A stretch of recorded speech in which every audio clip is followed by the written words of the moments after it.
Hey, what's going on there, guys? What the fuck's here? Got another game of Halo Reach beta today, and it's gonna be another SWAT game, and right off the bat I'm gonna tell you guys this is gonna be the most beastly game I've had playing in the last 3-4 days. It was I was playing with my normal group of four, and we were just having a really off day altogether. Really, nobody was really playing too well at this point. We were all about just get off for a little bit, take a break, and come back in a little bit, and then I put this gym together, and everybody else got off. I played for a little bit longer and got my ass handed to me after this, but whatever. This was This was a really good game. We're playing on Powerhouse, and for some reason, I think that Sword Base is a little bit more set up to play SWAT, just because SWAT to me is about controlling the spawn. Well, I take that back. I think pretty much playing this game, period, is about controlling the spawn, but I think SWAT more so than anything. But I would always think that Sword Base would be better because you control the top levels. You get people to spawn on the lower levels, and obviously having high ground is going to give you an immense advantage. But I guess the same can be done here with Powerhouse, and you kind of see me do it throughout this match. This team really seemed to have a hard-on to get the Powerhouse.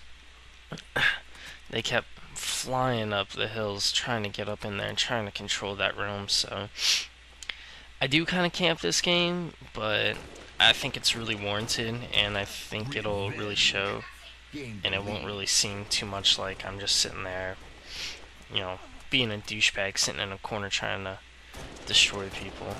And check out this aim fail. Got a little lucky on this one, but you know, what can you do? It's part of playing video games, honestly. It requires a little bit of luck, and right now I'm in a really bad disadvantage. I am upstairs by myself. I have no teammates around. They're all spawning low hill right now for some reason, but that's probably why, because there was that douchebag downstairs and came up and picked me off, and one person on the team's already left, and I don't know.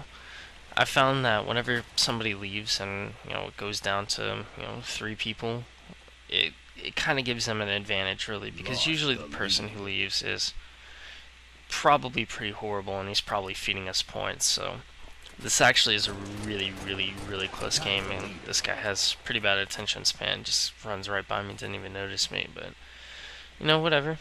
I'll take my free kill. It's not a problem, and as you can see, they're still kind of butt raping the Powerhouse over there, but I think at this point, my teammates and I kind of figured it out, and we started to make our move on trying to control that building, and we figured if we could control that building, we can control the...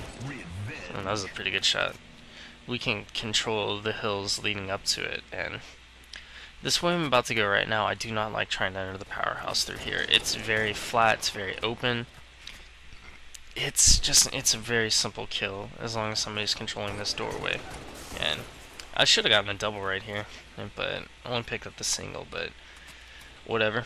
We now have control of the Powerhouse. We feel like we have a really good advantage, and being down by 2 at this point, we feel like we can kind of make a run, make a good push at the score, and if we can get up by 5 or 6 before we get taken out of here, which is pretty much inevitable, before we get taken out of the house, then we feel like we can definitely do some damage and win the game. But you get X'd in the back right here, and thanks for the fucked up wall graphics. But you know, it's one thing about playing Halo is that whenever I do kind of stare out a corner, I play under the impression that somebody's gonna have my back, but you know, what can you do?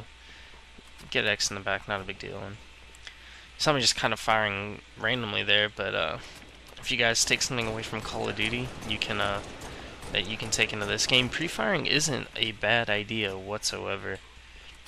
You know, somebody shoots around the corner and you catch him in the head, you know, there you go, there's a free point. And I got so lucky right here. I heard this guy try and melee me, and I heard like the swinging animation or whatever it is, and Luckily, I turned around and got him.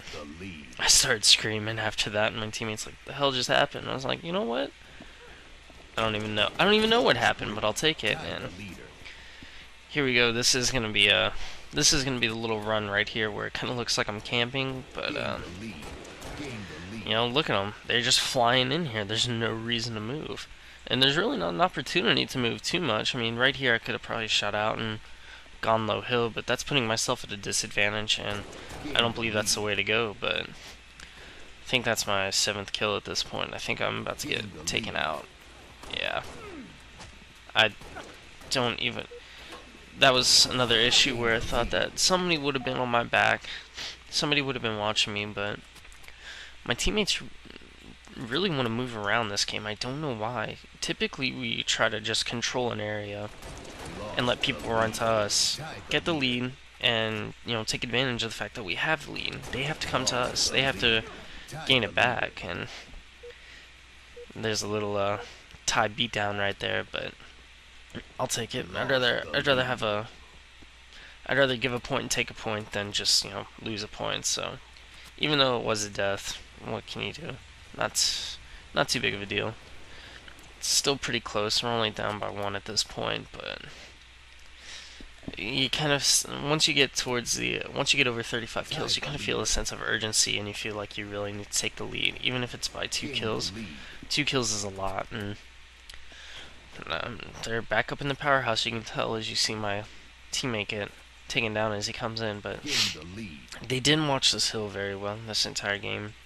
Granted, they kind of wore down a guy, so it was a little bit harder to maybe manage the area, but I mean, there's only 2 ways in, really, and it's SWAT, so there's no jetpacks, nothing like that, and, you know, it should have been pretty simple for them to really control us. I mean, we were playing really bad. Nobody had a really good shot. I mean, hell, even though I do pretty well this game, my shot isn't very efficient. But you know, what can you do? And we get the lead here with 6 kills to go, and it's huge because now we've gained the ability to camp. And I don't know why, but my teammates are once again spawning low hill. They're spawning near Rocky Gardens, so I'm back up at the powerhouse controlling it by myself, and I get taken out from the back. And I saw my teammate coming up the hill. I don't really know if he picked him up, but I'm gonna guess he didn't, as we just lost the hill and he's running by me at this point.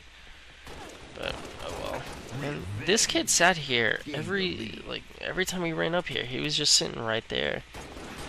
If he was patrolling, he probably would have had a better chance. And there we go. That's the end of the game. 21 kills. I think I had 3 deaths, maybe 4. I'm not too sure. I didn't really look at it, but there you go, guys. My name's What the Flux. Hope you guys enjoyed it. I'm out. Peace.